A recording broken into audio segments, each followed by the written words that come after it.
Dès la semaine prochaine, nous réunirons à Paris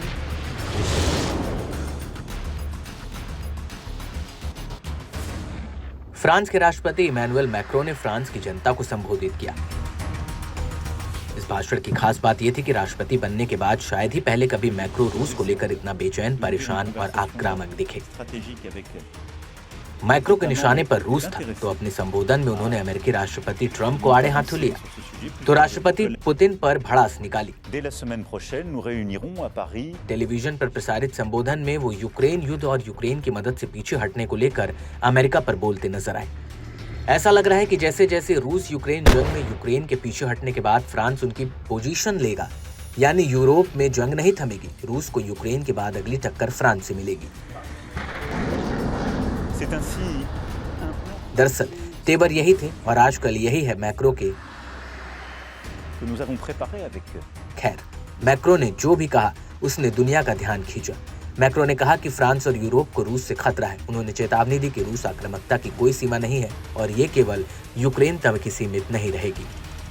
Mais compte tenu de l'évolution des menaces, de cette accélération que je viens de décrire, nous aurons à faire de nouveaux choix budgétaires et des investissements supplémentaires qui sont désormais devenus indispensables.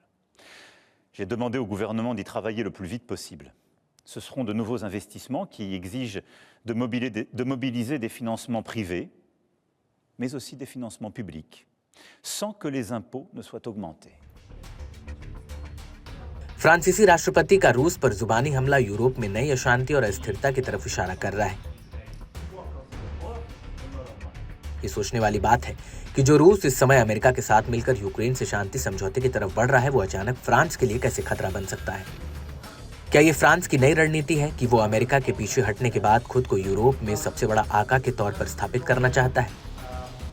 पहले आपको बताते हैं कि macro ने America के बदले हुए रवैये पर क्या कहा। मैक्रो ने कहा कि यूरोप को अपनी सुरक्षा के लिए पूरी तरह तैयार रहना चाहिए, ताकि यदि अमेरिका पीछे हटे तो महाद्वीप के देश स्वयं अपनी रक्षा कर सकें। Semaine prochaine, nous réunirons à Paris les chefs d'état-major des pays qui souhaitent prendre leurs responsabilités à cet égard. C'est ainsi un plan pour une paix solide, durable, vérifiable, que nous avons préparé avec les Ukrainiens et plusieurs autres partenaires européens et que j'ai été défendre aux États-Unis il y a 15 jours et à travers l'Europe. Et je veux croire que les États-Unis resteront à nos côtés. Mais il nous faut être prêts si tel n'était pas le cas. अब बात सिर्फ यहां तक नहीं रुकी, macro ने परमाणु हमले तक की बात कर डाली। दरअसल फ्रांस यूरोपीय संघ का एकमात्र परमाणु शक्ति संपन्न देश है। मैक्रो ने वो यूरोप को रूसी खतरों से बचाने के लिए फ्रांस की परमाणु परिशोध क्षमता के उपयोग पर यूरोपीय सहयोगियों से चर्चा करेंगे। उन्होंने कहा कि यूरोप की सुरक्षा को लेकर रूसी खतरे को देखते हुए फ्रांस अपने परमाणु हथियारों से यूरोपीय सहयोगियों की रक्षा के लिए तैयार है। मैक्रो ने कहा कि फ्रांस की ओर से यूक्रेन और यूरोप की हर मुमकिन मदद जारी रखी जाएगी। आपको बता दें कि परमाणु प्रतिरोध सिद्धांत कहता है कि परमाणु हथियार संपन्न राष्ट्रों पर हमला नहीं किया जाना चाहिए, खासतौर से परमाणु हमला, क्योंकि जवाबी परमाणु हमले की आशंका भी बहुत ज्यादा होती है। Ce que j'ai proposé, c'est d'ouvrir une conversation stratégique avec les États membres qui étaient intéressés à justement avancer sur ce sujet. Plusieurs de mes collègues sont venus me voir et donc maintenant on va ouvrir une phase où nos techniciens vont échanger. On va regarder exactement, on va ouvrir un dialogue à la fois stratégique et technique et se suivront des échanges au niveau des chefs d'État et de gouvernement pour regarder d'ici la fin du semestre s'il y a des coopérations nouvelles qui peuvent voir le jour. France ने राष्ट्रपति Emmanuel Macron ने घोषणा की कि उनका देश Europe की सुरक्षा के लिए अपने परमाणु हथियारों के इस्तेमाल के जरिए तैयार है। उन्होंने कहा कि फ्रांस की परमाणु शक्ति न केवल राष्ट्रीय रक्षा के लिए बल्कि पूरे यूरोप की स्थिरता सुनिश्चित करने के लिए भी महत्वपूर्ण भूमिका निभाएगी। इसके साथ ही उन्होंने यूरोपीय सहयोगियों के साथ रणनीतिक चर्चा शुरू करने की योजना बनाई है। Notre dissuasion nucléaire nous protège. Elle est complète, souveraine, française de bout en bout. Elle a, depuis 1964, de manière explicite, toujours joué un rôle dans la préservation de la paix et de la sécurité en Europe. Mais répondant à l'appel historique du futur chancelier allemand, j'ai décidé d'ouvrir le débat stratégique sur la protection par notre dissuasion de nos alliés du continent européen. Quoi qu'il arrive, la décision a toujours été et restera entre les mains du président de la République. आपको बता दें कि Europe में France और Britain दो प्रमुख परमाणु संपन्न राष्ट्र हैं। फ्रांस की परमाणु रणनीति समुद्री और हवाई दोनों माध्यमों पर आधारित है। फ्रांस के राफेल लड़ाकू विमान और परमाणु सक्षम पनडुब्बियां किसी भी इमरजेंसी में हमले के लिए तैयार रहती है। फेडरेशन ऑफ अमेरिकन साइंटिस्ट के अनुसार फ्रांस के पास लगभग 290 परमाणु हथियार हैं, जबकि ब्रिटेन के पास करीब 225 हैं। जबकि वहीं दुनिया के कुल परमाणु हथियार को लगभग 88% हिस्सा अमेरिका और रूस के पास है।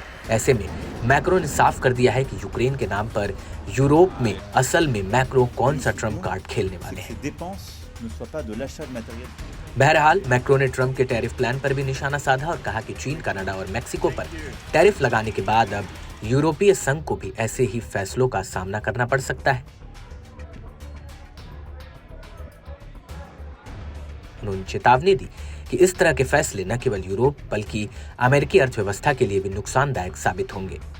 मैक्रो के भाषण से साफ हो गया है कि वो यूक्रेन की आड़ में फ्रांस को तीसरी शक्ति या फिर यूरोपियन यूनियन को तीसरे पावर सेंटर के तौर पर बनाना चाहते हैं, जिसका अगुवा वो खुद बनना चाहते हैं। अगर ऐसा नहीं होता तो वो यूक्रेन को सारी खुफिया जानकारी मुहैया नहीं कराते जो अमेरिका ने बंद की।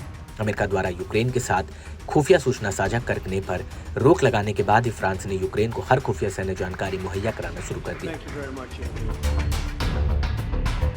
तो वहीं दूसरी तरफ यूक्रेन को अमेरिकी समर्थन पर रोक के बाद यूरोपीय नेताओं ने यूक्रेन के समर्थन में अपनी कूटनीतिक कोशिशें तेज कर दी। बहरहाल फ्रांस के राष्ट्रपति का ये बयान ऐसे समय में आया है जब अमेरिका से यूरोप के रिश्ते अच्छे दौर में नहीं हैं। Semaine prochaine, nous réunirons à Paris les chefs d'état-major des pays qui souhaitent prendre leurs responsabilités à cet égard. C'est ainsi un plan pour une paix solide, durable, vérifiable que nous avons préparé avec les Ukrainiens et plusieurs autres partenaires européens et que j'ai été défendre aux États-Unis il y a 15 jours et à travers l'Europe. Et je veux croire que les États-Unis resteront à nos côtés. Mais il nous faut être prêts si tel n'était pas le cas. अमेरिकी राष्ट्रपति Donald Trump ने हालिया समय में Ukraine रूस युद्ध समेत कई मामलों पर यूरोप से नाराजगी जताई है और नेटो से बाहर होने के संकेत दिए हैं। ऐसे में फ्रांस एक नई भूमिका निभाने के मूड में आ चुका है।